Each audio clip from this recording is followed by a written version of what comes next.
इस particular session के अंदर हम प्रीवियस ईयर क्वेश्चंस को डिस्कस करने वाले हैं और अगर आप इन प्रीवियस ईयर क्वेश्चंस की जो पीडीएफ है वो डाउनलोड करना चाहते हैं तो आप O2IAS Academy ऐप को डाउनलोड कर सकते हैं और वहाँ पे आपको इसका पीडीएफ मिल जाएगा। मैं स्टेप बाय स्टेप आपको गाइड कर देता हूँ that how you can download those PDFs. So जब आप O2IAS Academy ऐप डाउनलोड करेंगे, this is the interface of the app. वहाँ पे आपको स्टोर सेक्शन के अंदर जाना है। स्टोर सेक्शन में आपको बेसिकली ये कोर्स मिलेगा, anthropology answer writing UPSC mains 2024 course.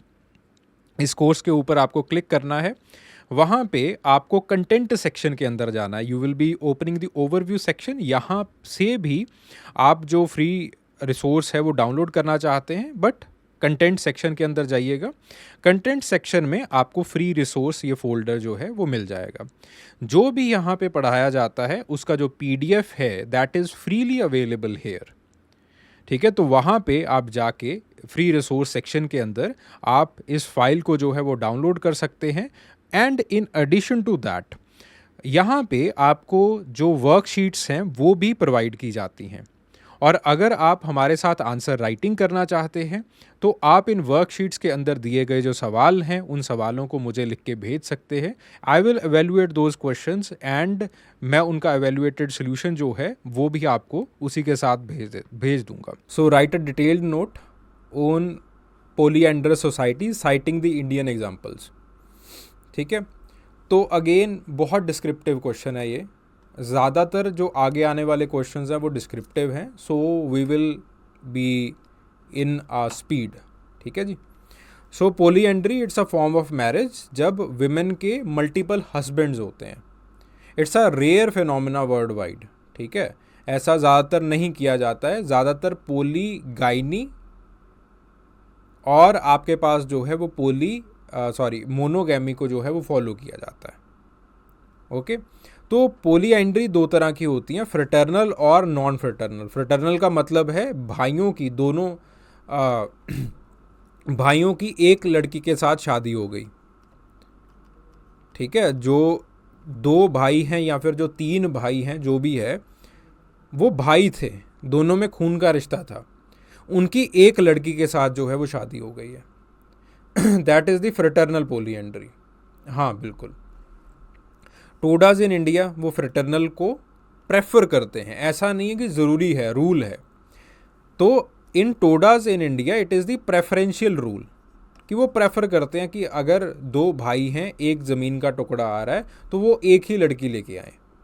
ठीक है, खासाज इन इंडिया उनके अंदर भी ऐसे होता है, गुलोंग के अंदर भी ऐसे ही होता है। नॉन फ्रेटर्नल जिनके अंदर ये प्रेफरेंस नहीं रखी जाती है कि एक ही लड़की लेके आएंगे दो भाई, rather than that the rule it becomes more fluid। जैसे for example Todas in India, जब उन्होंने रिवर्स ने इनको एथनोग्राफी इनकी की तो रिवर्स ने उनको जो है वो फ्रेटर्नल के अंदर रखा। लेकिन जब टोडाज और कोटाज की मंडलबाम ने की 63 के अंदर तो उन्होंने इनको नॉन फ्रेटर्नल के अंदर रखा है। ठीक है, तो ज़रूरी नहीं है कि एक आपके पास there is a compartmentalised division, ऐसा नहीं है। ठीक है, तो आपके पास जो है वो नॉन फ्रेटर्नल के अंदर क्या होता है कि एनी ऑफ 2 और 3 people they can combine their land as well, residence as well, और आपके पास एक लड़की जो है वो ये ला सकते हैं। That is the non fraternal. समझ में आ रही है बात? तो बेसिकली जो है वो यहाँ पे नॉन फ्रेटर्नल मैरिज जो है वो टोडाज और कोटाज के अंदर अकॉर्डिंग टू मेंडलबम ये होती है। ठीक है, अब इसके रीज़न क्या है, रीजंस फॉर द पोलीएंड्री। पहला रीज़न जो है वो आपके पास क्रोबर देते हैं कि खासाज के अंदर जो है वो मानते हैं that they are from the genealogy of Pandavas. तो क्रोबर मानते हैं कि इस चीज़ को मिथोलॉजी ने लिजिटिमाइज कर रखा है, because it is legitimized by mythology, और उसके साथ साथ उनका जो इन्वायरमेंट है वो फेवर नहीं कर सकता है पॉपुलेशन एक्सप्लोजन को। तो जिसकी वजह से इन्वायरमेंट चेक रखने के लिए भी ये काम जो है वो किया जाता है। देन उसके बाद नायर्स के अंदर कैथलीन गॉ का काम है, और कैथलीन गॉ जो है वो कहती हैं कि आपके पास इन नायर्स बेसिकली होता क्या था कि इनको वॉर के ऊपर जाना पड़ता था, फर्स्ट हस्बैंड को वॉर के ऊपर जाना पड़ता था, और जो पीछे औरत का ध्यान है या फिर पीछे जो उसके बच्चे का जो ध्यान है वो वहाँ पे जो रहते कास्ट ब्राह्मण्स थे या फिर जो नमूदरी ब्राह्मण्स वहाँ पे रहा करते थे या फिर और जो लोग वहाँ पे रहा करते थे वो रखते थे, जिसकी वजह से उनके अंदर दो तरह की जो विमेन है उनके अंदर दो मैरिजेस का जो एक ट्रेंड है वो चल गया। एक मैरिज जो कि बायोलॉजिकल होगी, जिससे एक बच्चा या फिर एक संतान को पैदा किया जाएगा। दूसरा मैरिज जिसके अंदर एक सोशोलॉजिकल फादर का एक नोशन जो है वो बनाया जाएगा, क्योंकि जब वॉर के अंदर चले जाते थे तो जितना ध्यान बच्चे का रखते थे वो वहाँ पे बैठे हुए जो ब्राह्मण्स थे या फिर जो नॉन वॉरियर क्लास पीपल थे वो रखा करते थे। तो इस तरह से दो मैरिजेस का ट्रेंड इनके अंदर चल गया। तो there is a specific history of the tribe, जिसकी वजह से ये जो ट्रेंड्स हैं या फिर ये जो रूल ऑफ मैरिज है विच इज़ एन एक्सेप्शन वो बन जाती है। फिर उसके बाद इकोनॉमिक रीज़न भी है, जैसे हाई ब्राइड प्राइस।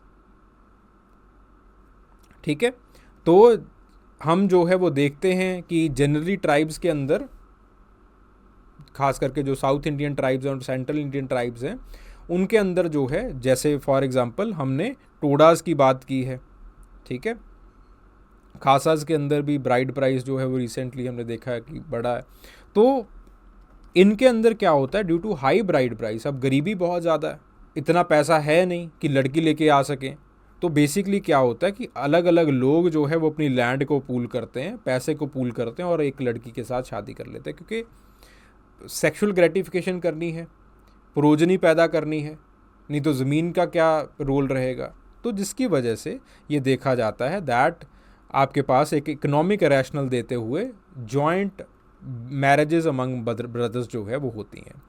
फिर उसके बाद मेरविन हैरिस ने इंडिया के अंदर काम किया है, जब उन्होंने सेक्रेड काउ कॉम्प्लेक्स ये सारी चीज़ें उन्होंने दी, तो उन्होंने दिखाया कि किस तरह से polyandry it's a social solution that is created to the female infanticide.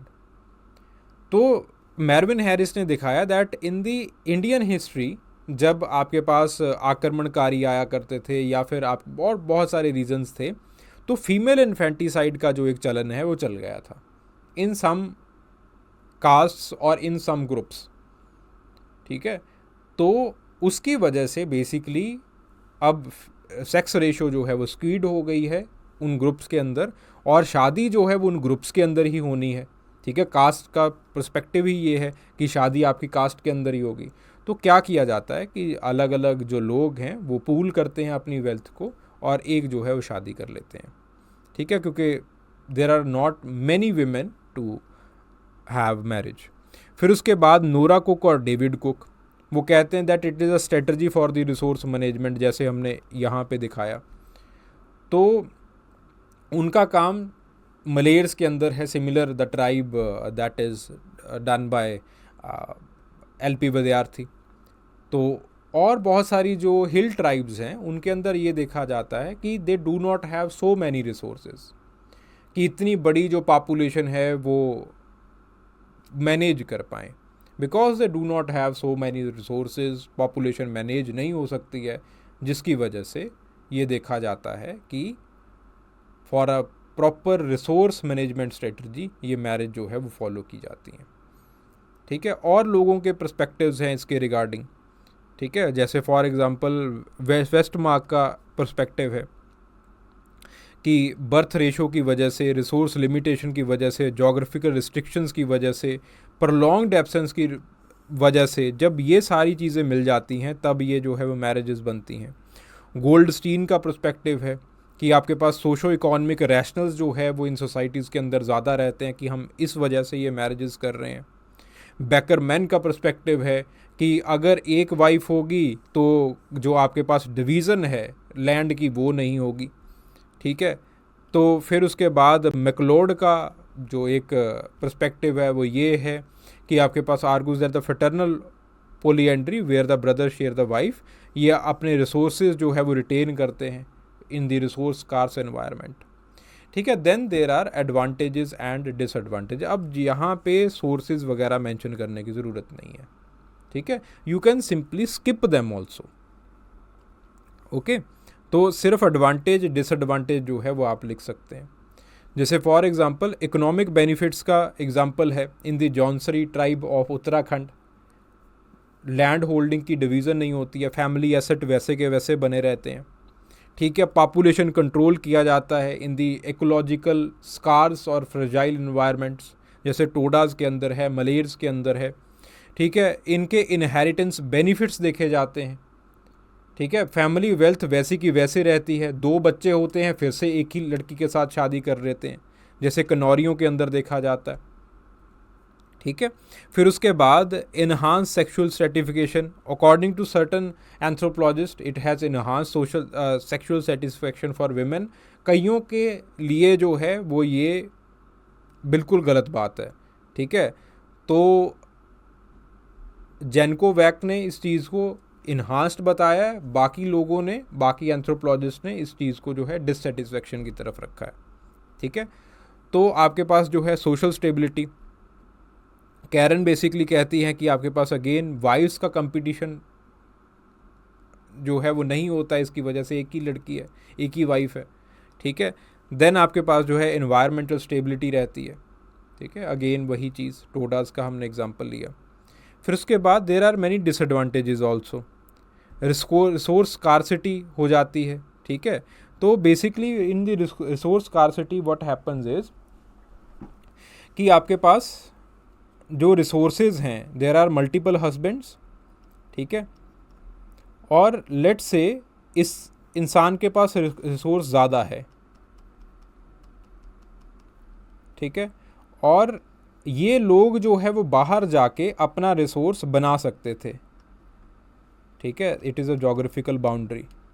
तो अब इसकी वजह से क्या होता था और हो रहा है अकॉर्डिंग टू मैनी एंथ्रोपोलॉजिस्ट कि आपके पास जो है वो ये लोग अब बाहर नहीं जाते हैं, rather they rely on this particular land और अपने ही विलेज के अंदर रहने की कोशिश कर रहे हैं। और पॉपुलेशन फिर भी बढ़ती जा रही है, पॉपुलेशन ऐसा नहीं है स्टैग्नेंट हो रही है, पॉपुलेशन भी थोड़ी थोड़ी जो है वो इंक्रीज़ होती जा रही है।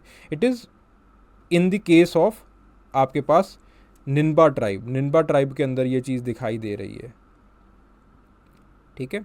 ऑब्वियसली इंडियन ट्राइब नहीं है, तो आप चाहे ना लिखो इस पॉइंट को, कोई दिक्कत नहीं है, छोड़ दो चाहे, ठीक है। तो आपके पास जो है वो इंटरस्पाउसल कन्फ्लिक्ट हो जाता है इनके अंदर भी।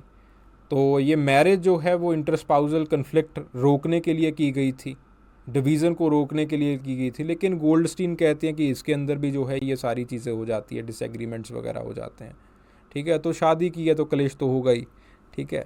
देन उसके बाद पैटर्निटी इश्यूज़ इसके अंदर आते हैं कि लड़का या फिर लड़की जो है वो किसकी है, फैमिली डिस्प्यूट्स बढ़ जाते हैं, ठीक है। तो पेरेंटल इन्वेस्टमेंट जो है, shared responsibility, it might dilute the individual accountability, ठीक है। तो किसके पास कौन खाना खिलाएगा, कौन क्या करेगा, तो again division of labour is not strict और प्रॉपरली डिफाइंड, ठीक है। देन सोशल स्टिग्मा जो है वो ये ट्राइब सारी फेस कर रही हैं, ठीक है। Students, I hope that you enjoyed the discussion. अगर आपका कोई भी डाउट होता है, कोई भी क्वेरी होती है regarding what we have just discussed in the previous year question, तो आप कमेंट सेक्शन के अंदर अपनी क्वेरी, अपना जो भी डिस्कशन है, जो भी डाउट है, वो आप मेरे साथ शेयर कर सकते हैं, and for sure I will revert back. Thank you.